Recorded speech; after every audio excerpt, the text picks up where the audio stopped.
6 to 8 के संस्कृत विषय का अध्ययन करेंगे इस वीडियो के माध्यम से। आज हम पढ़ेंगे वर्णमाला एवं उच्चारण स्थान। संस्कृत विषय में चैप्टर 1 वर्णमाला एवं उच्चारण स्थान आप लोगों को इस वीडियो के माध्यम से पढ़ाया जाएगा। तो चलिए पढ़ते हैं। भाषा। भाषा वो साधन है जिसके द्वारा मनुष्य अपने विचारों को लिखकर या बोलकर दूसरे के सामने प्रकट करता है, भाषा कहलाता है। भाषा दो प्रकार के होते हैं, लिखित एवं मौखिक। लिखित भाषा जो हम लिखकर दूसरे के सामने अपने भाव और अभिव्यक्ति को व्यक्त करते हैं, लिखित भाषा कहलाता है। मौखिक भाषा हम बोलकर अपने भाव को दूसरे के सामने व्यक्त करते हैं, उसे हम मौखिक भाषा कहते हैं। संस्कृत भाषा। संस्कृत भाषा विश्व की प्राचीनतम भाषा है। संस्कृत भाषा विश्व की प्राचीनतम भाषा है। संसार का प्राचीनतम साहित्य ऋग्वेद वैदिक संस्कृत में ही लिखा गया है। इसके अतिरिक्त सामवेद, यजुर्वेद, अर्थवेद, रामायण, महाभारत, उपनिषद, आरण्यक तथा पुराण आदि की रचना भी संस्कृत भाषा में ही हुई है। संस्कृत भाषा की लिपि देवनागरिक है। अब वर्ण में चलते हैं। वर्ण का डिफिनेशन। मुख से उच्चारित होने वाली वह मूल ध्वनि जिसके और टुकड़े या खंड नहीं किए जा सकते हैं, उसे वर्ण कहते हैं। जैसे अ, आ, क में हलन, कोमा, ख में हलन, कोमा, च में हलन आदि। शब्द वर्णों का ऐसा समूह जो किसी अर्थ को प्रकट करता है, शब्द कहलाता है। जैसे बालकः, फलम, पुस्तकम, मच्छिका आदि। वाक्य। वाक्य लिख के डेस देंगे। सार्थक शब्द मिलकर जब कोई निश्चित अर्थ प्रकट करते हैं, तब उस शब्द समूह को वाक्य कहते हैं। जैसे अहम विद्यालयम गच्छामि, अर्थात मैं विद्यालय जाती हूँ। यह शब्द समूह एक अर्थ को प्रकट कर रहा है, अतः यह एक वाक्य है।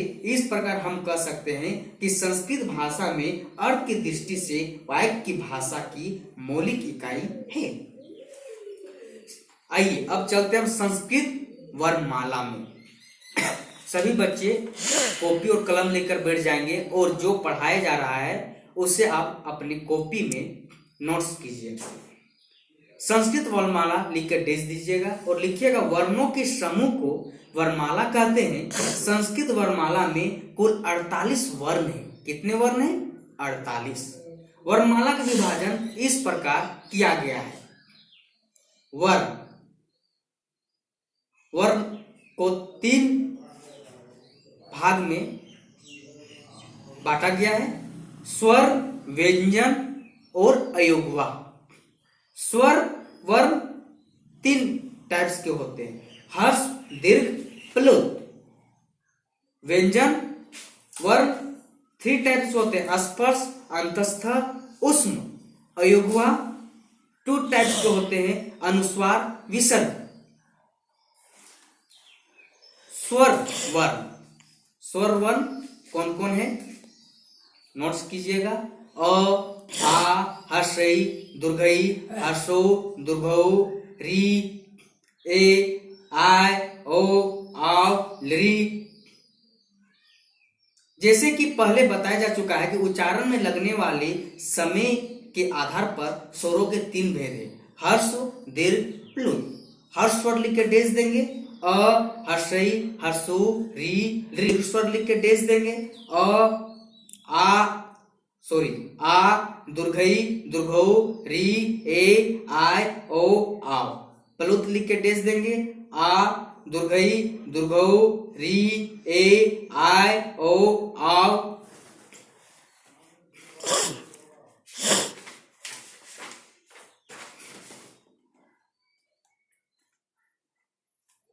अब हम स्मरणीय चलेंगे।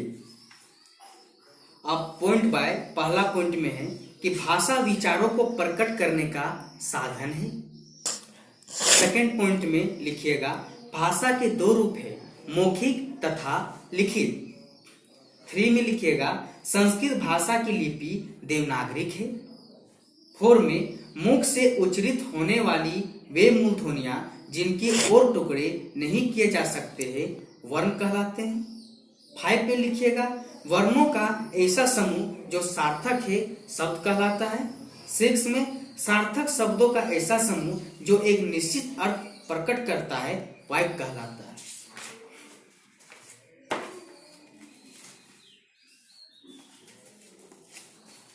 7 में वर्णों के क्रमिक समूह को वर्णमाला कहते हैं। 8 में संस्कृत वर्णमाला में कुल 48 वर्ण हैं। ये याद कीजिएगा आप लोग कि संस्कृत वर्णमाला में कुल 48 वर्ण होते हैं। ये एग्जाम के लिए बहुत ही जरूरी है।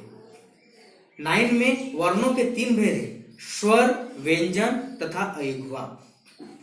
10 में स्वरों के उच्चारण में लगने वाले समय के आधार पर स्वरों के 3 भेद हैं, ह्रस्व, दीर्घ तथा प्लुत।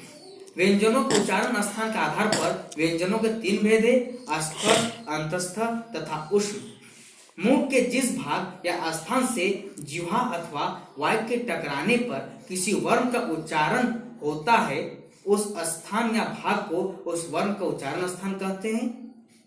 13 में उच्चारण स्थान 6 है, कंठ, तालु, मुर्दा, दंत, ओष्ठ, नासिका। प्रत्येक वर्ग का उच्चारण स्थान एक ही होता है। आज के हम इस चैप्टर में पढ़ें वर्णमाला एवं उच्चारण स्थान। अब हम उच्चारण स्थान पढ़ेंगे, वर्णों के उच्चारण स्थान। कंठ, पहला में कंठ। कंठ अर्थात गले से उच्चारित होने वाले वर्णों को कंठ कहते हैं। अ, आ, क में हलन, ख में हलन, ग में हलन, घ में हलन, ह में हलन तथा विसर्ग का उच्चारण स्थान कंठ है। तालु, ऊपर के जगह खुरदरा भाग तालु कहलाता है। हर्षई, दुर्घई, च में हलन, छ में हलन, ज में हलन, झ में हलन, तालु विसर्ग में हलन का उच्चारण स्थान तालु है। मुर्दा, तालु के ऊपर का कोमल भाग मुर्दा कहलाती है। री, ट में हलन, ठ में हलन, ड में हलन, ढ में हलन, मूर्धन्यम हलन, ग में हलन तथा मूर्धन्यम हलन का उच्चारण स्थान मुर्दा है।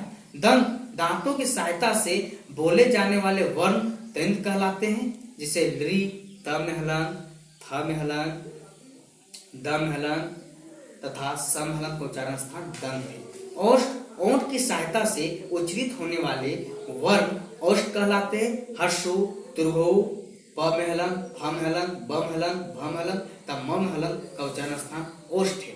नासिका, नाक अर्थात नासिका की सहायता से उच्चारित होने वाले वर्ण नासिका कहलाते हैं। अंगम हलन, याम हलन, मूर्धन्यम हलन, नम हलन तथा म में हलन नासिका वर्ण है। आज हम इस चैप्टर के माध्यम से वर्णमाला एवं उच्चारण स्थान के बारे में पढ़ें। आप लोग से उम्मीद की जा सकती है जो मैंने पढ़ाया आप लोग कॉपी में नोट्स किए होंगे और ये आप लोग को स्मरण में रखने वाली चीजें हैं। ये संस्कृत सब्जेक्ट का आज मैंने क्लास लिया और ये 6 to 8 का क्लास था। 6 to 8 का क्लास था। Thank you.